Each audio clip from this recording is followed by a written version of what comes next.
kung babalikan ko ang lahat, doon na dapat ako huminto. Sa sandaling sinabihan ako ng aking lola na huwag nang balikan ang lupang yun. Pero hindi ko siya pinakinggan. At ngayon, dinadala ko ang bigat ng aking pagsuway hanggang sa aking huling hininga. Taong 2008 noon, sa isang liblib na bayan sa Quezon Province. 24 na taong gulang ako at 5 taon na kaming magkarelasyon ni Edward. Bata pa lamang ay magkakilala na kaming dalawa. Noong college lamang kami nagkaroon ng pagkakataon para mas kilalanin pa ang isa't isa at nahantong na nga sa pagmamahalan. Matapos naming makagraduate, magkasama kaming bumalik sa aming bayan upang magtrabaho at magplano ng kinabukasan. Pareho kaming lumaki sa magkatabing lupain na minana mula sa aming mga ninuno. Lupaing may isang malaking punso sa likod ng aming bahay na matagal nang ipinagbabawal hawakan ng aming mga lolo at lola. Doon nakatira ang mga hindi natin nakikita. Babala nila sa amin noong mga bata pa kami. Tuwing magtatangka kaming lumapit roon para maglaro. Huwag niyong gagalawin yan. Huwag niyo ring lalapitan. Lalo na kung galit ang loob mo. Mas madali silang lumapit sa taong may dalang matinding emosyon at damdamin.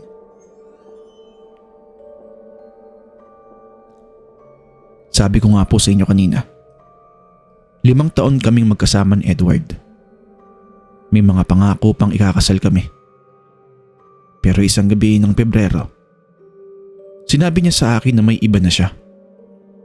Si Loresa, ang bagong nurse sa klinika ng bayan. Hindi ko na kailangan pang isalaysay ang lungkot na aking naramdaman noong gabing yun. Umuwi ako sa aming bahay na parang gustong-gusto kong sumigaw, pero wala akong enerhiya kahit umiyak ako ng malakas. Tumingin lamang ako sa bintana, patungo sa likod bahay kung saan naroon ang punso. At sa unang pagkakataon sa buhay ko, naisip kong lapitan ito. Nang iwan ako ni Edward, tila nawalan ako ng kontrol sa sarili kong pag-iisip. Sa loob ng 1 buwan, hindi ako makakain ng maayos at hindi rin makatulog.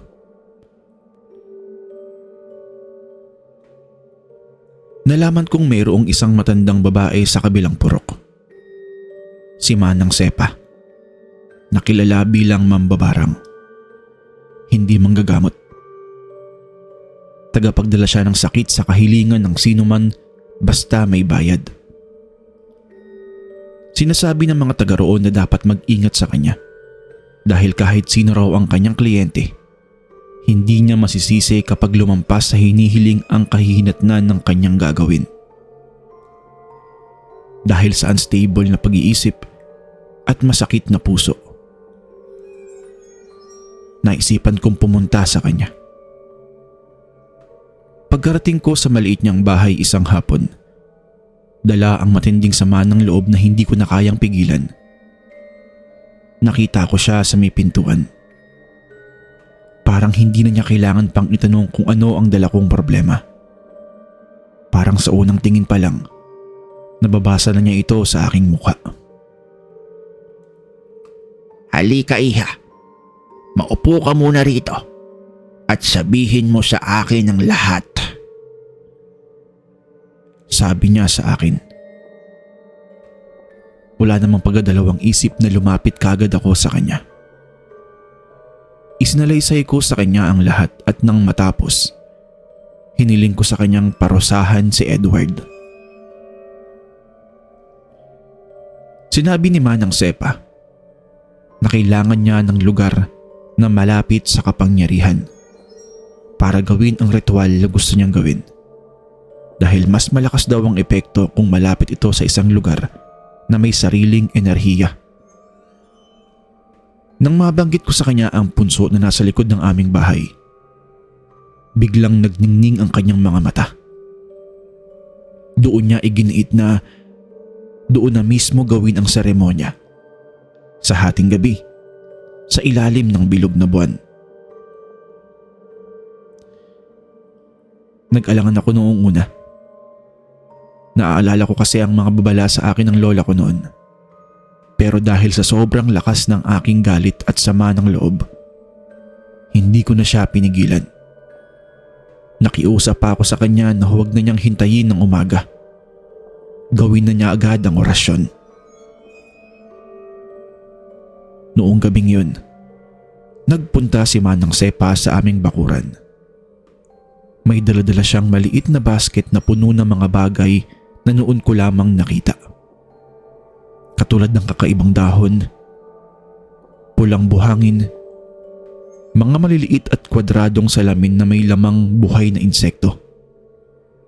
Pagkatapos maihanda ang lahat ng kakailanganin, naupo siya sa tabi ng punso.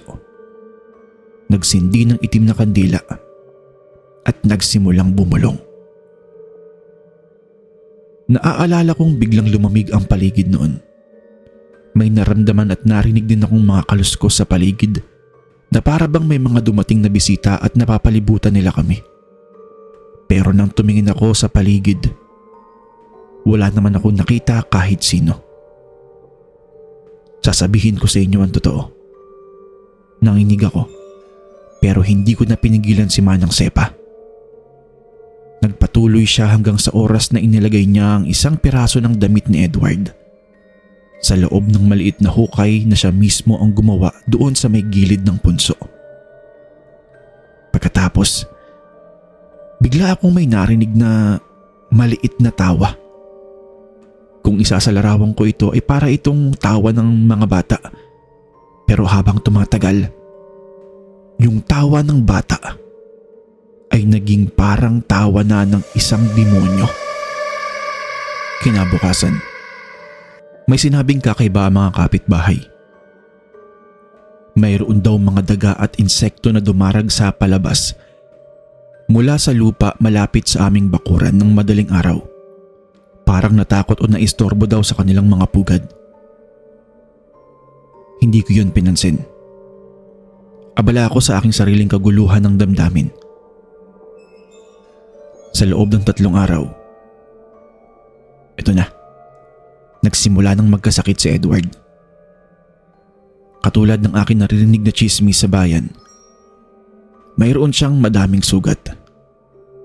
At sa bawat sugat na yun, ay mayroong maliliit na itim na insekto sa kanyang balat. Pero hindi lang ito basta insekto. Alam niyo po yung garapata o kato na nakikita sa aso? Yun ang lumalabas mula sa kanyang mga sugat. Sa loob-loob ko, may bahaging natuwa talaga ako kasi naganap na ang paghihiganti ko at yun na ang karma niya. Wala akong pakialam kahit mali yun. Ang mahalaga ay nakapaghiganti ako. Pero kasabay ng paghihirap ni Edward, ay nagkaroon din ng kakaibang mga bagay sa paligid ko. Dahil nagsimulang magkasakit ang sarili kong pamilya. Una ang aking nakababatang kapatid na si Nico. 16 na taong gulang. Biglang lumitaw ang mga marka sa kanyang braso, kasunod ng mataas na lagnat na hindi bumababa kahit gaanong karaming gamot ang ibigay namin sa kanya. Pagkaraan ng ilang araw, ang aking ama naman ang nagsimulang magkasakit. May kakaibang panghihina at mga sugat sa kanyang likod na tila galos ng malalaking kuko. Doon ko lamang narinig mula kay Manang Sepa, matapos siyang hanapin ng desperado, na ang isang barang na ginawa malapit o sa ibabaw ng tahanan ng mga hindi nakikita ay hindi na basta-basta kayang pigilan o ikontrol. Dahil hindi lamang ang biktima ang nasasangkot dito, kung hindi pati ang galit ng mga naistorbo sa kanilang tahanan. Wala na akong magagawa dyan, iha. Ginising natin ng hindi dapat ginising. Hindi na ito para lang kay Edward. dala na ito ng galit na hindi mo napigilan. Dahil hindi ko inaasahan na sobrang laki ng emosyon mo. At yung emosyon na yon ang siyang naging daan para pati ang pamilya mo ay madamay. Yung galit na binigay mo kay Edward, dinala mo yon papunta sa iyong tahanan at yun ang naging daan para pumasok sa inyong tahanan ang barang. Ang ginawa ko ay paggigising lamang. Naging instrumento lamang ako ng mga nilalang doon sa may punso sa likod ng inyong bahay. Wala na akong magagawa, iha. Pasensya ka na. Sabi sa akin ni Manang Sepa. Kitang-kita ko sa kanyang mukha ang takot na hindi ko nakita noong una kaming nagkita. Sa loob ng 2 linggo, 3 sa amin ang pumanaw. Ang aking ama, ang aking nakababatang kapatid na si Nico, at si Edward mismo. Bawat isa ay may parehong kakaibang karamdaman na hindi kayang ipaliwanag ng mga doktor. Isa-isang inilibing sa loob lamang ng 1 buwan ng mga bangkay nila. Si Loresa, nabuhay siya. At dahil wala siyang direktang kaugnayan sa lupang yun, ay hindi siya nakasama sa naparusahan. Yung nanay ko naman, nabuhay. Dahil sa aking palagay ay pinatawad ng kung anumang naroon sa punso dahil sa kanyang taos-pusong pagsisisi at panalangin araw-araw. Ako sa kabilang banda, naiwang buhay pero puno ng pagsisisi. Kasama ang bigat ng kamalayang sarili kong galit ang nagsilbing daan patungo sa lahat ng yun. Ako ang dahilan kung bakit namatay pati ang kapatid ko at ang tatay ko. Hanggang ngayon, hindi ko na muling nilapitan ang punso sa likod ng aming bahay. Nakatira na lang ako mag-isa sa bahay na puno ng katahimikan. Ang aking ina ay lumipat na sa aking tiyahin sa ibang bayan dahil hindi niya kayang tumira sa lugar na ganoon na maraming alaala. Isa pa, labis din ang galit niya sa akin dahil nalaman niya na ako pala ang dahilan kung bakit namatay sila tatay at Nico. Tama ang lola ko noon.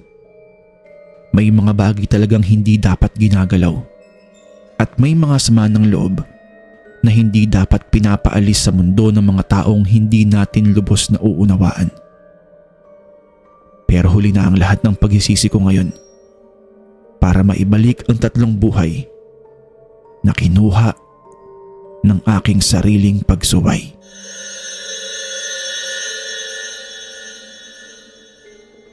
Bahay ng pamilya namin sa isang baryo sa Nueva Ecija.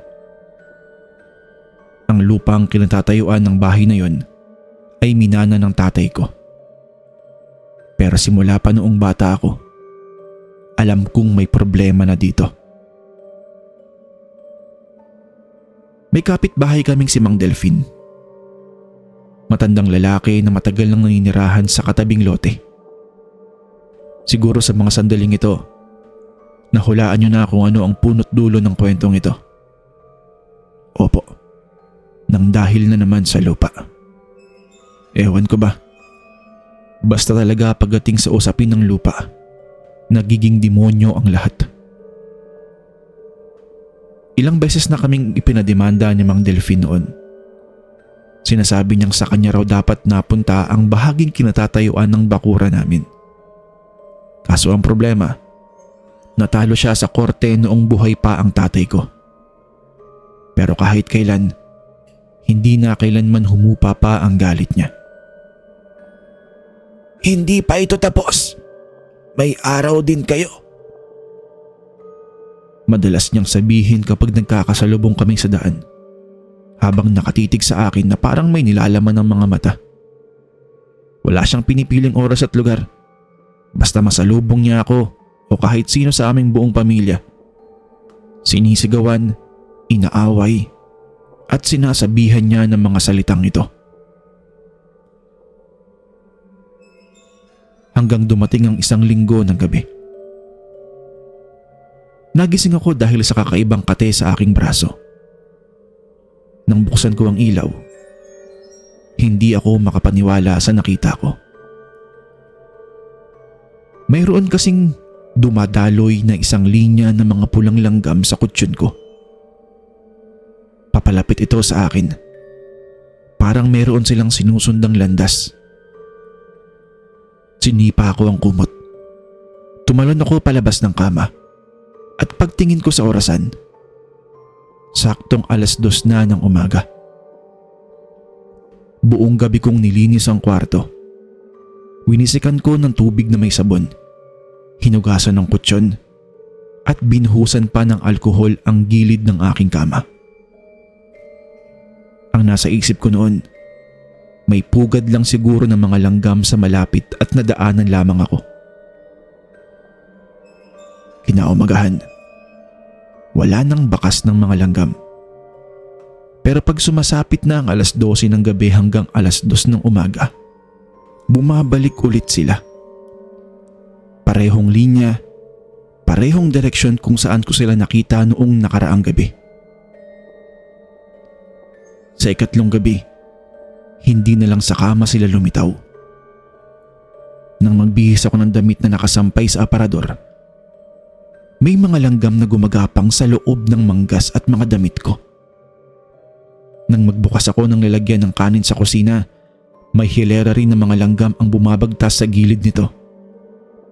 Kahit yung bag kong ginagamit sa pangiskwela, may mga nakita akong sandamakmak na langgam doon. Sinabi ko ang lahat sa nanay ko. Hindi na siya nagulat gaya ng inaasahan ko. Sa halip, napatahimik siya ng matagal bago sinabing, Sigurado akong may gumagawa sa iyo nito, anak. Hindi normal yan. Bukas na bukas ay aalis tayo. Kinabukasan nga ay dinala niya ako sa isang matandang mangkukulam. Pasensya na, manghihilot din pala ang tawag namin dito.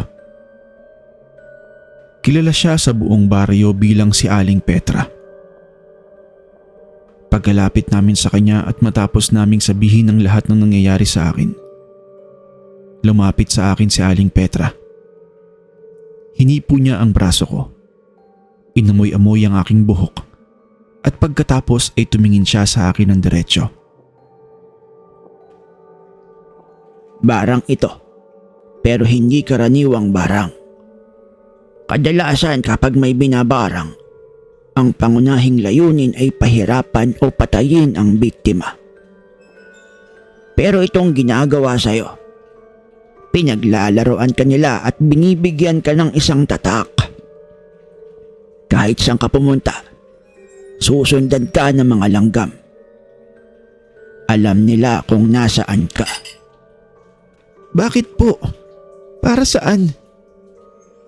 Nanginginig kong sagot sa kanya. Kasi mukhang malapit na ang gagawin nila. Kailangan nilang matiyak at dapat alam nila kung nasaan ka sa oras na gagawin nila ang kanilang plano. Alam mo ba kung bakit? Para palabasin nilang aksidente ang mangyayari sa iyo. Halimbawa, pumunta ka sa iyong eskwelahan, pero sa daan mo pa uwi, bigla kang nabangga ng isang truck o anumang sasakyan na siyang dahilan ng iyong kamatayan. Pero hindi alam ng iba na ang dahilan ng iyong kamatayan ay ang mga langgam na sumusunod sa iyo. Ang mga langgam na ito ang magsisilbing mata upang magpakita ng aparisyon sa iyo ang mambabarang. Kapag nataranta o natakot ka, ay magiging dahilan nyo ng aksidente. At syempre kung nasa kalsada ka, tinamaan ka ng masakyan, tiyak na patay ka. Sa ganoong paraan, walang mag-iisip ng masama sa nagbigay sa iyo ng barang. Dahil ang alam ng lahat, aksidente ang nangyari sa iyo. Sabi pa niya. na sobrang dami ng paraan para patayin ako at palabasin na aksidente ito. Hiningi niya ang buong detalye na nangyari sa akin. Kung kailan nagsimula, saang parte ng kwarto, anong direksyon galing ang mga langgam. Sinabi rin niya sa akin na sa loob ng 7 gabi kadalasan natatapos ang ganitong ritual. At sa ika-7 araw at gabi mismo, dapat akong mas maging alerto. Dahil doon daw magsisimula ang lahat. Kaya ang ginawa ko, sinubukan kong subaybayan ang lahat. Sa ika-4 na gabi, napansin kong mas makapal ang linya sa gilid ng pader. Malapit sa lumang haligi ng bahay. Yung bahaging pinakamalapit sa hangganan ng lupa naming pinagtatalunan ni Mang Delfin. Sa ika-5 gabi, mas kumapal pa ito. At may amoy lupang sariwa sa paligid ng poste kahit hindi naman umulan. Sa ika-6 na gabi, halos hindi na ako makatulog dahil naririnig ko na ang kaluskos sa loob ng dingding. Parang may kumakalat sa ilalim ng sahig. Sa umaga ng ika-7 araw, nagpunta ulit ako kay Aling Petra. Ibinigay niya sa akin ang huling babala. Simula ngayong gabi, huwag kang aalis sa bahay. Ano man ang mangyari, panoorin mo kung saan sila magsasama-sama. Doon nakatago ang kailangan nilang bagay. Hanapin mo yon. Dumating ang gabi. Hindi ako umidlip kahit isang saglit. Kasama ko ang nanay ko sa sala at maghahawak kami ng kamay. Nakatutok ang mga mata namin sa relo. 11:30 na. Tahimik pa rin ang bahay. Pero habang papalapit sa 12:00, naramdaman naming unti-unti namang lumalamig ang hangin sa loob ng aming tahanan. Tapos, naamoy ko ang isang matapang na amoy lupa. Katulad ng naaamoy ko noong mga nakaraang araw.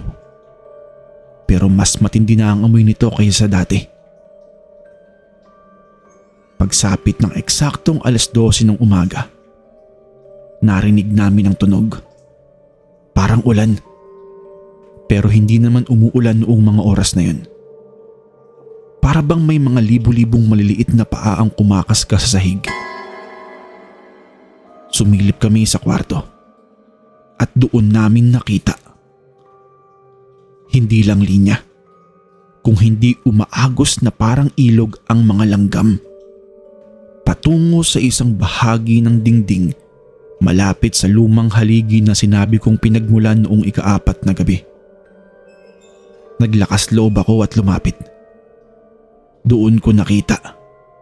May maliit na butas sa ilalim ng haligi.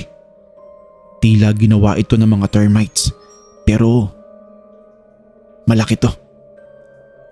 At mula roon, dumadaloy palabas ang mga langgam. Parang sinasabuyan sila ng isang bagay na kanilang binabantayan. Ang ginawa ko, hinuha ko ang kutsilyo sa kusina at kinalkal ang lupa sa gilid ng butas. Nanginginig ang kamay ko pero patuloy akong naghuhukay hanggang sa may matagpuan akong maliit na banga. Hindi lalaki sa 2 dangkal ang taas nito at natatakpan ito ng basang tela. Nang buksan ko ito, doon ko nakita ang isang tumpok na patay ng mga hantik, pulang langgam at alatiit. Sa mga hindi po nakakaalam, ang alatiit po ay yung mga langgam na mayroong pakpak. Tapos, sa pinakang ilalim ng banga na ito ay may isang piraso ng bungo ng isang hayop na hindi ko alam kung ano. At sa bawat bungo na yun, nakasulat ang pangalan namin ni nanay at tatay. Napaiyak ako. Nang pumunta ulit kami kay Aling Petra, sinabi niya sa amin na hindi ito para patayin kami agad. Ang layunin talaga nito ay pahirapan kami ng unti-unti. Kung saan man ako pumunta, Susundan ako ng mga ito. Hanggang sa araw na magsawa sila at patayin na nila ako. Pinasunog niya ang lahat. Ang banga, ang mga patay na langgam, at ang bungo ng hayop. Sinunog niya yun sa harap ko habang nagdarasal. Sinabi niyang kailangan niyang gawin ito bago sumapit ang susunod na 12:00.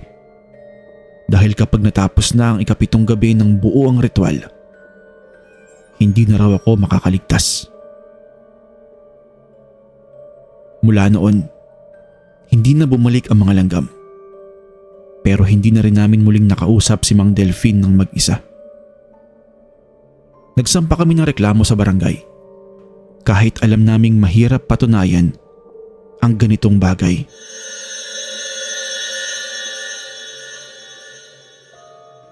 Noong 2016, bago pa magsimula ang lahat, ay sumali ako bilang barangay health worker sa isang liblib na baryo sa Sama. Normal lang ang trabaho.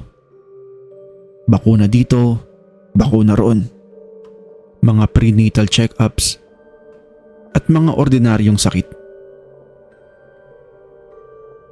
Pero habang tumatagal, nagsimulang pumunta sa akin ang mga pasyenteng may parehong sintomas. Matinding pangangati, pamamaga sa balat, at pagkasira ng katawan sa loob lamang ng ilang araw. 5 katao. Magkakahiwalay ang tirahan. Wala silang koneksyon sa isa't isa. Maliban sa isang detalye. Lahat sila ay galing sa iisang purok na kinaroroonan ng luma at halos abandonadong bahay sa tabi ng ilog. Ilang araw kong minonitor ang kanilang kondisyon. Pero habang tumatagal, palala ito ng palala kahit bigyan ko sila ng mga gamot.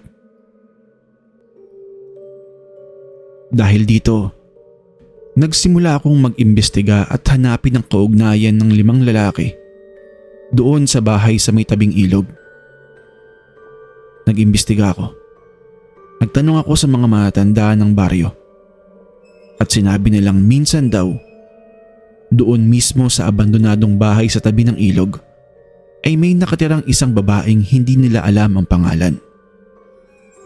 Dumating daw siya mula sa ibang isla at mag-isang nanirahan doon na halos hindi man lang kinakausap ang sinuman. May mga taong nag-iisip na baliw ang babaeng ito, pero may ilan namang mga taong natatakot kapag nakikita nila ang babae. May ilan kasi nagsasabi na sa gabi raw may naririnig na tunog ng mga insekto sa paligid ng bahay niya. Bumisita ako sa bahay na yon isang hapon. Wala nang tao roon, pero malinaw na may nakatira dito kamakailan lang. Pagkapasok ko sa loob ng bahay, nakita kong may mga bote na puno ng patay na insekto, mga guhit sa dingding na hindi ko maintindihan, at isang dekahoy na kahon sa ilalim ng higaan na hindi ko na kinayang buksan. Kahit gaano man ako naging kakuryoso tungkol dito. Isang gabi, sa aking pagbabalik mula sa klinik, nadaanan ko ang isang matandang lalaki na nakaupo sa tabi ng daan. Nagpakilala siyang si Mang Antoy, dating albularyo ng baryo bago pa ako dumating. Alam mo ba kung ano ang ginagawa mo, Iha? Tanong niya sa akin, sa mahinahong paraan pero seryoso ang tono. Ang mga taong iyon, hindi sakit ang dinadala. Ang meron sa kanila ay isang barang. At kapag hinabol mo ang gumawa nito nang hindi ka handa, baka ikaw ang sumunod sa kanila. Kung ako sa'yo, mag-iingat na ako. Sinabi niya na ang babaeng nakatira noon sa lumang bahay ay isang mambabarang na tumakas mula sa sariling pamilya matapos nilang subukang pigilan siya sa kanyang ginagawa. Kung nasaan man siya ngayon, doon din matutunton ang susunod niyang biktima. Huwag mo nang puntahan ang bahay niya dahil mapapahamak ka lang. Ito, kunin mo ito. Palihim mo itong ilagay sa mga gamot ng pasyente mo at hindi magtatagal ay gagaling sila. Uulitin ko, Iha. Huwag ka nang pumunta sa bahay na yon. Ako na ang bahala. Dagdag ng matanda. Sa loob ng 2 linggo, unti-unting gumaling ang 5 kong pasyente. Naging epektibo ang gamot na ibinigay sa akin ni Mang Antoy. Sapat ang gamot na ito para sa uri ng sakit na kanilang dinanas.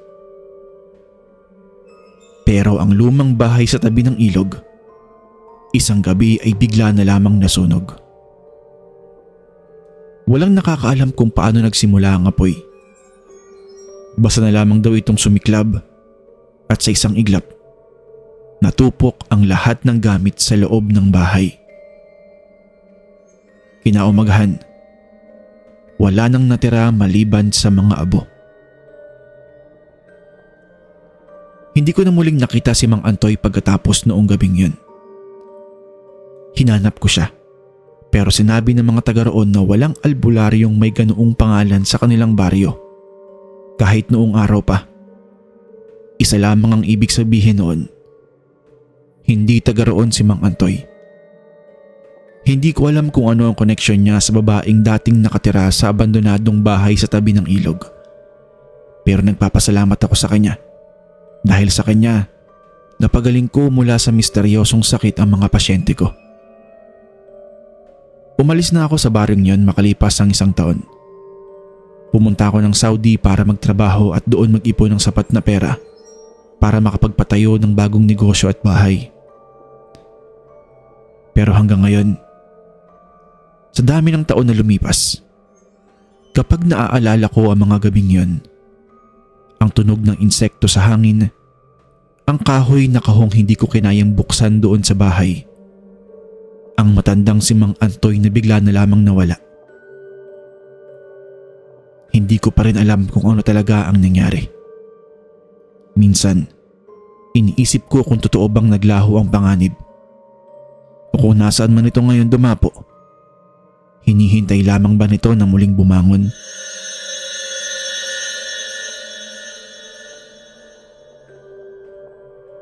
Hindi ko inakalang sa isang bagay na kasing simple ng isang lamesa ang siyang magiging dahilan ng halos 4 na taon naming paghihirap bilang isang pamilya.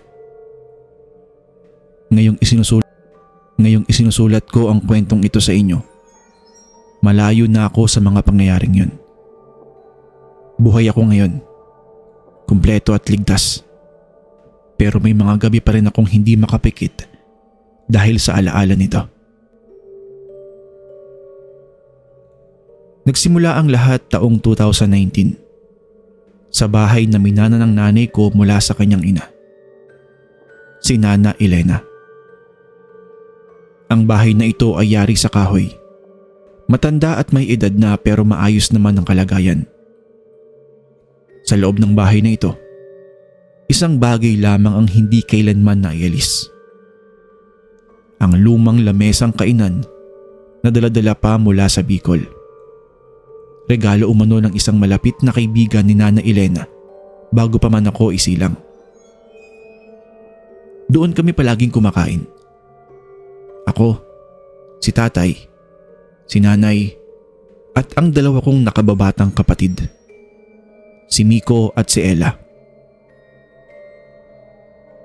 Isang gabi, habang naghahanda ng hapunan, napahiyaw si nanay. May nakita siyang gumagalaw sa loob ng kaldero ng kanin. Maliliit na uod ang mga ito, kasing laki ng butil ng bigas. Bago pa lamang binili ang bigas na yon at malinis naman ang kusina, kaya nagulat kaming lahat. Iniisip naming baka may sira lang sa bigas, kaya itinapon namin ang lutong iyon at nagluto ulit kami ng panibagong kanin. Kinabukasan, muling lumitaw ang mga uod. Kaya ang ginawa namin, pinalitan namin ang tindahang pinagbilhan namin ng bigas. Nagsaing ulit at hinugasan ng mabuti bago ilagay sa bagong lalagyang didakip. Nilinis pa namin ng husto ang buong kusina, mula sa mga istante hanggang sa ilalim ng lababo. Pero paulit-ulit pa rin nangyayari ito.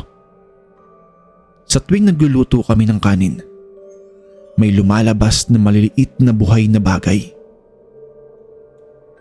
Hindi namin maintindihan kung saan nanggagaling ang mga ito. Wala kaming nakikitang bahid ng anumang peste sa bahay. Kaya bakit nagkakaganoon ang mga niluto naming kanin?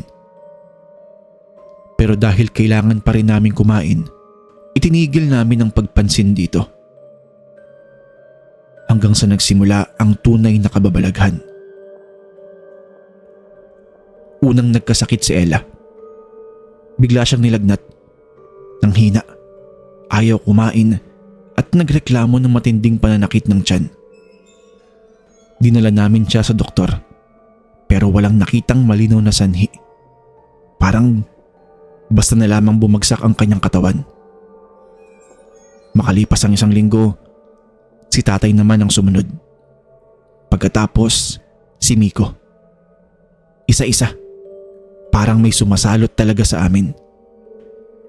Pero ang kakaiba lang, ang aming lolo sa tuhod na dumadalaw paminsan-minsan at kumakain sa kusina kasama namin ay walang nararamdamang kahit ano. Doon ko unang napansin ang malaking bagay. Hindi lahat ng nakatira sa bahay ay nagkakasakit. Tanging ang mga taong regular na umuupo at kumakain sa lamesang yon ang naaapektuhan. May pinsan kaming dumalaw noong linggo at kumain sa sala dahil puno ang mesa. Siya lang ang hindi nagkasakit sa lahat ng kumain ng parehong kanin, parehong ulam, mula sa parehong kaldero.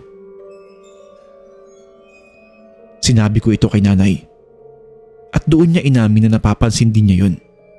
Pero natatakot siyang isipin kung ano ang ibig sabihin ng mga bagay na nangyayari sa aming pamilya. Kaya ang una naming ginawa, ipinasuri namin ng bigas sa opisina ng munisipyo. Dinala namin ang parehong sakong ginagamit, pati na rin ang mga uod na nakuha namin at inilalagay ito sa isang maliit na garapon. Katulad ng inaasahan, walang nakita o natagpo ang kontaminasyon sa mga bigas. Ayon sa kanila, malinis at ligtas kainin ng mga ito. Wala ring peste na nakita sa aming imbakan. Sa madaling salita, wala silang maipaliwanag na pwedeng maging dahilan ng pagkakasakit ng mga kapatid ko at ni tatay. Sa puntong yun, halos araw-araw na kami namumroblema. Nakikita kong pumapayat si Ella. Tuloy-tuloy ang lagnat ni tatay. At si Miko ay parang naiba ang tingin sa mata. Malabo na ito at palagi na siyang napapagod.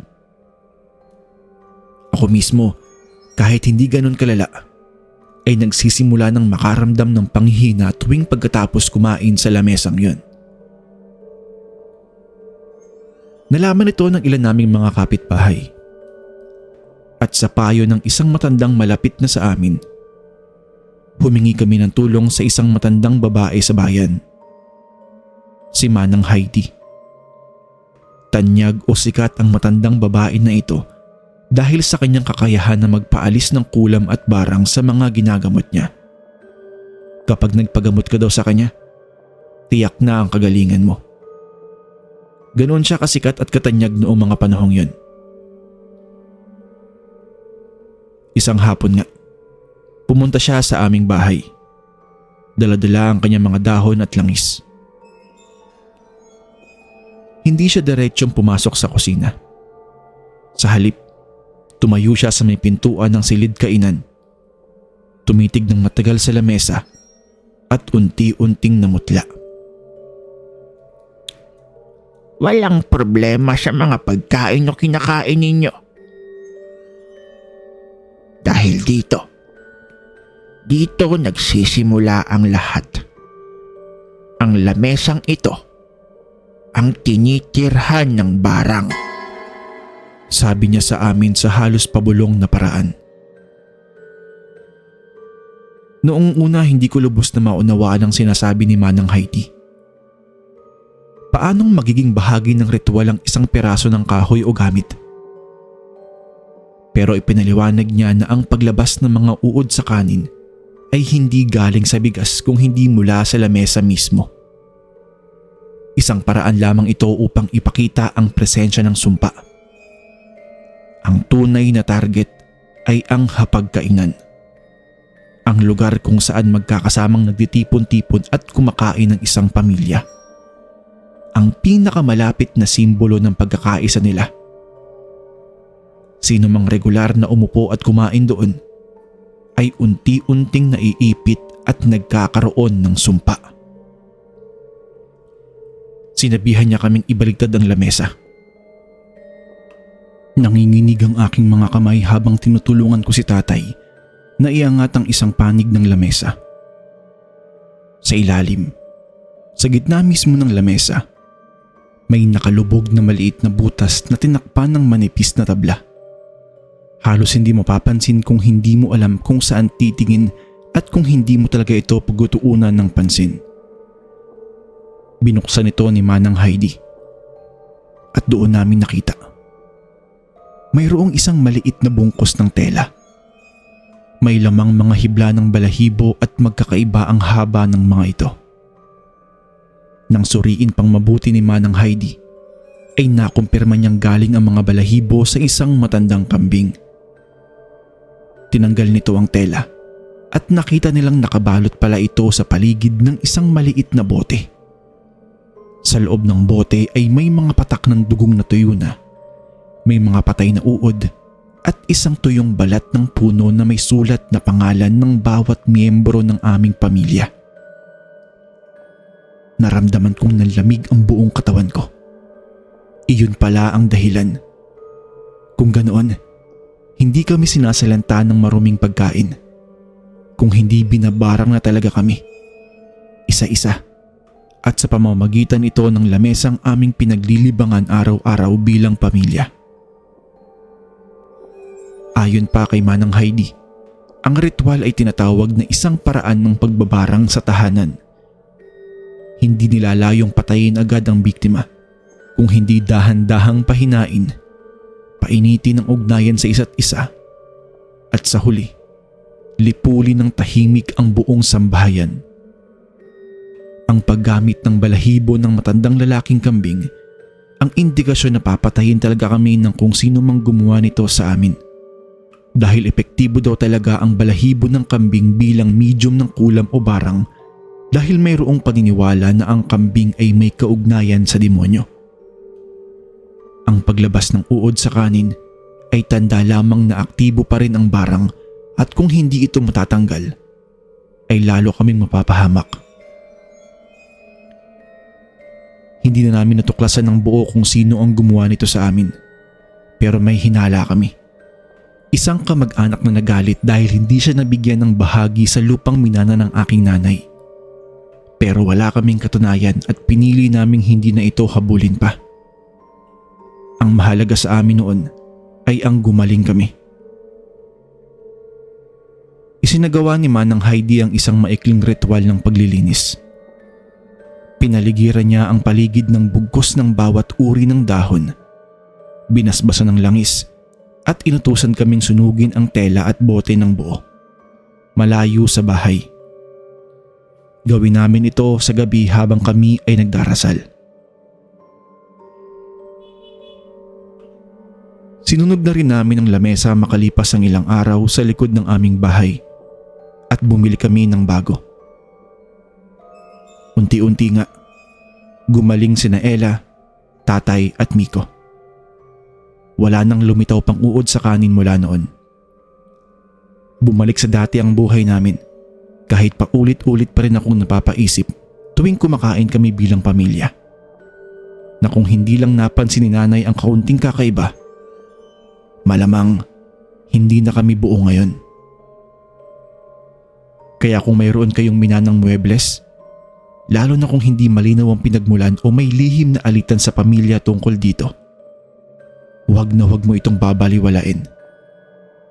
Minsan, hindi sa pagkain ang gagaling ang barang. Dahil minsan, nasa mismong lamesang pinagtitipunan ninyo bilang pamilya ito nakatago. Naghihintay lang na dahan-dahan kayong hilahin, isa-isa, papalapit sa dilim.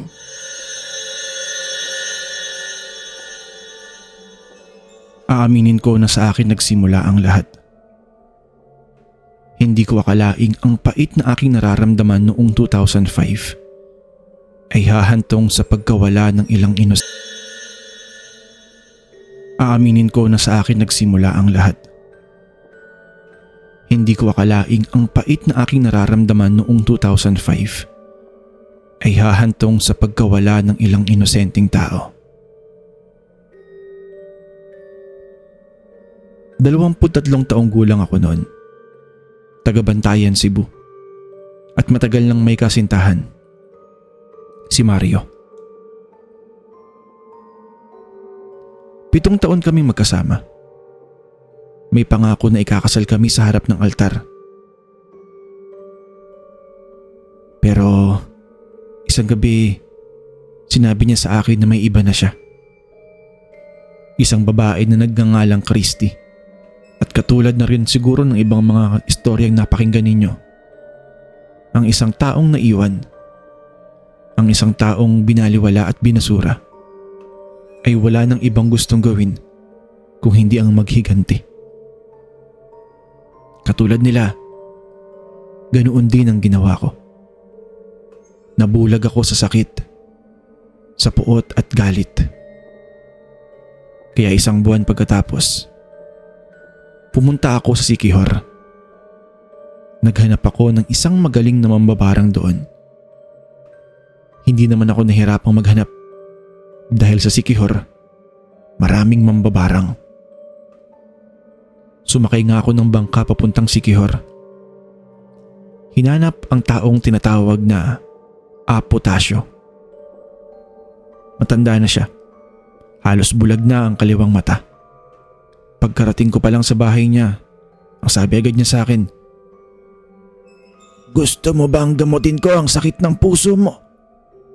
Halika, ibahagi mo sa akin ang nangyari sa iyo." Hindi ako agad sumagot sa kanya, pero sa bandang huli tumango rin ako. Hanggang sa kinuha niya ang piraso ng damit kong daladala.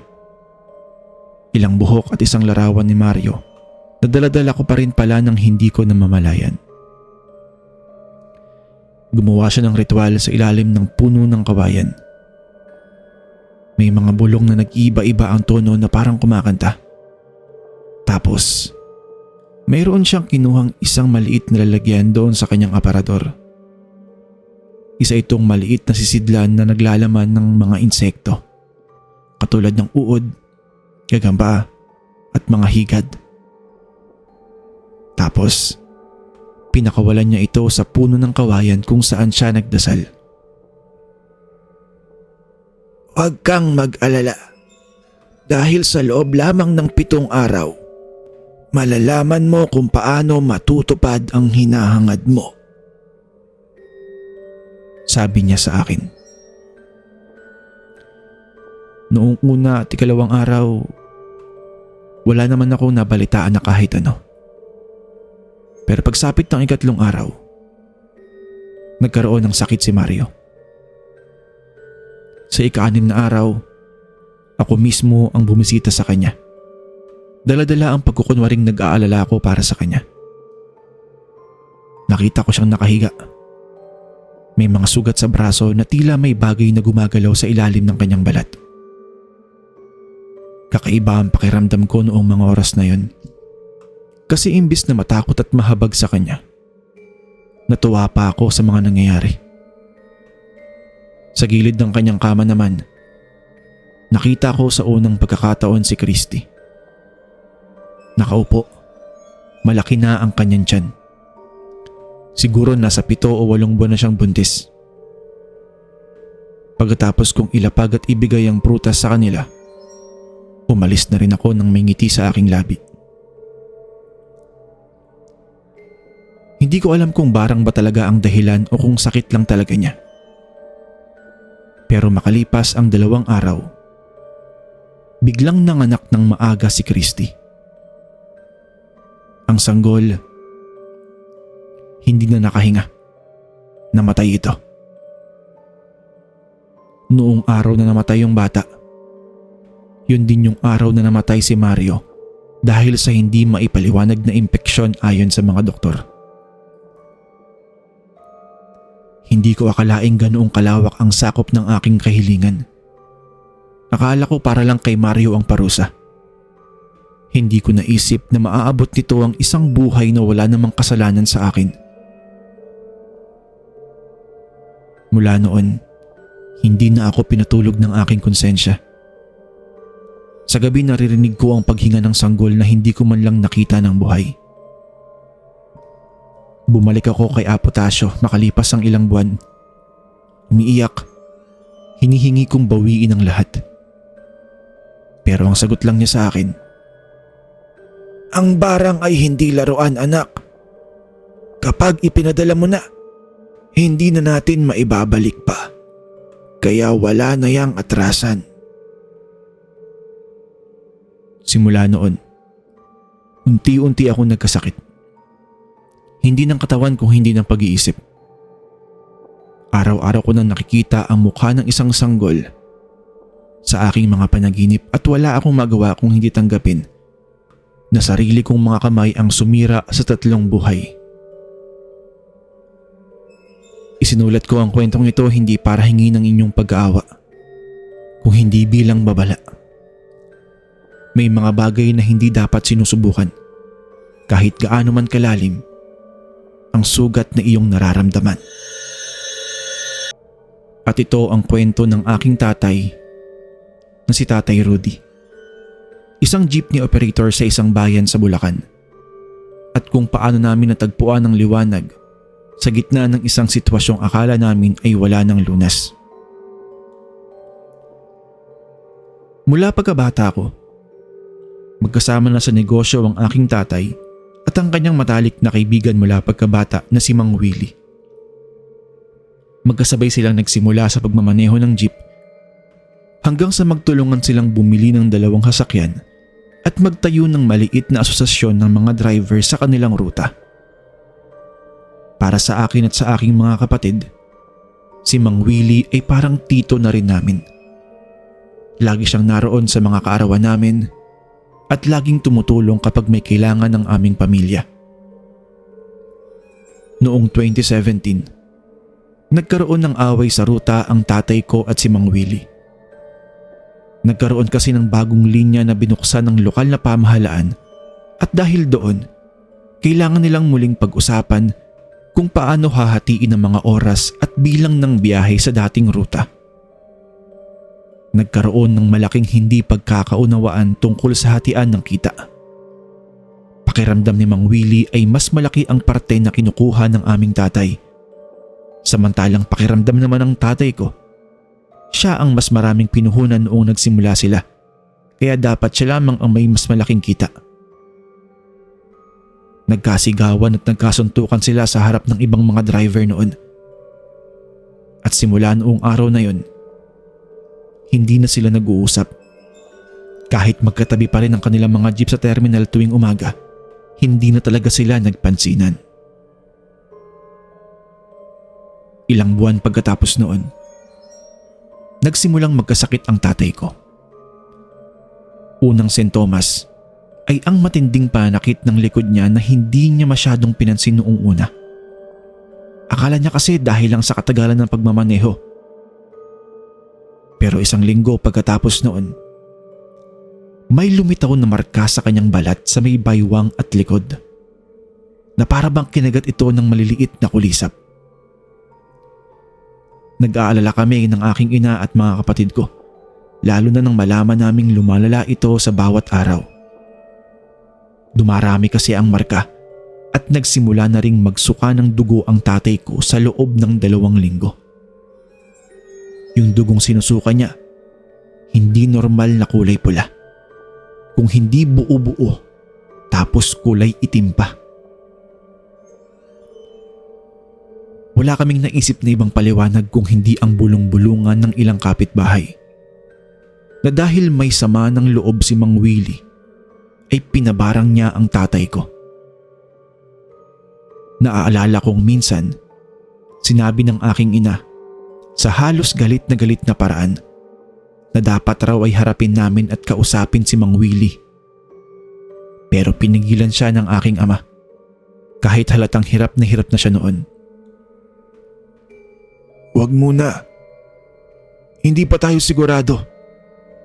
Wala pa tayong ebidensya kung siya ba talaga nagpagawa sa akin ito. Baka masaktan pa natin ang taong walang kasalanan. Sabi ni tatay kay nanay. Sa halip na maghanap ng paraan para gumante, ang naisip lang ng aking ina ay tipunin ang buong pamilya, kasama ang ilang mga kapitbahay na malapit sa amin. Sama-sama kami nagdasal ng nobena tuwing gabi sa loob ng 9 na araw. Bawat gabi, napupuno ang aming maliit na sala ng mga tao, mga kamag-anak, mga kaibigan, at kahit ang ilang dating pasahero ng tatay ko na nabalitaan ng kanyang kalagayan. Magkakahawa kaming nagdarasal ng rosaryo. Hindi ko masasabing bigla na lamang gumaling ang tatay ko sa unang gabi. Sa katunayan, sa 5 araw, mas lumala pa ang kanyang kalagayan. Halos hindi na siya makabangon at nagsimula na ring tumigas ang kanyang mga kamay dahil sa sobrang sakit. Sa gabing iyon, nakita ko ang aking ina na umiiyak sa kusina. Hawak ang rosaryo at tinatanong ang Diyos kung bakit ganito. Halos mawala na kami ng pag-asa sa puntong yun. Pero sa 6 na gabi, may kumatok sa aming pinto. Walang iba kung hindi si Mang Willie. Nagulat kaming lahat. Napatigil ang aming pagdarasal at tumingin ng lahat sa kanya na nakatayo sa pintuan. Halatang hirap siya magsalita. Ilang sandali lang ay humingi siya ng pahintulot na makapasok. At nang pumayag ang aking ina, dahan-dahan siyang lumapit sa higaan ng aking tatay. Sa harap ng buong pamilya at mga kapitbahay na naroon. Umiyak siya habang humihingi ng tawad. Pare, pasensya na kung hindi kagad ako nakapunta rito para tulungan ka. Sabi noon ni Mang Willie na halos hindi makapagsalita sa hiya. Ang kanyang boses ay nanginginig. May kinausap na akong tao mula sa ibang bayan para mapagaling ka. Maya-maya ay nandito na siya para malaman natin kung sino ang gumawa nito sa'yo. Huwag kang mag-alala pare. Gagaling ka dahil magaling ang manggagamot na yon. Nagulat kaming lahat ng mga taong nandoon. Kung tunay ang sinasabi ni Mang Willie, ibig sabihin ay hindi siya ang nagpabarang kay tatay. Hindi ko malilimutan ang katahimikang sumunod sa mga salitang yon. Ang buong sala na kanina'y puno ng ingay ng pagdarasal ay biglang tumahimik. Walang naririnig kundi ang paghikbi ni Mang Willie. Pagkaraan ng ilang saglit, dahan-dahang tumango ang tatay ko mula sa kanyang higaan. May luhang tumulo sa gilid ng kanyang mga mata. Salamat pare at naalala mo ako. Akala ko kahit magkaaway tayo ay hindi mo ko dadalawin eh. Salamat din at nag-abala ka pa maghanap ng manggagamot para sa akin. Kalimutan mo na yung nangyari sa atin ng mga nakaraang buwan. Ang mahalaga sa akin ngayon, magkasundo na tayong dalawa, sabi ni tatay. Ilang sandali nga lang ay dumating na ang manggagamot na kinausap ni Mang Willie. Dito nga ay nalaman talaga ng lahat na hindi naman si Mang Willie ang nagpabarang kay tatay, kung hindi isa sa mga operator ng bagong asosasyon ng jeepney drivers sa aming lugar. Hindi ko napapangalanan kung sino, pero sinisigurado ng manggagamot na malalaman namin kung sino siya dahil magkakasakit ito ng katulad ng sakit na ibinigay niya kay tatay. Malalaman niyo kung sino siya dahil siya mismo ang lalapit sa inyo, sabi ng manggagamot. Nang gabing yan, sabay-sabay kami nagdasal. Kami, si Mang Willie, at ang lahat na nagsama-sama sa aming bahay. Mas mahaba pa sa dati ang aming panalangin. Puno ng pasasalamat sa halip na takot. Kinabukasan, unti-unti nang nawala ang mga marka sa balat ng tatay ko. Sa ikatlong araw pagkatapos noong gabing yun, unti-unti na siyang nakakabangon at nakakakain ng maayos. Sa loob ng isang linggo, muli na siyang nakapagmaneho ng kanyang jeep.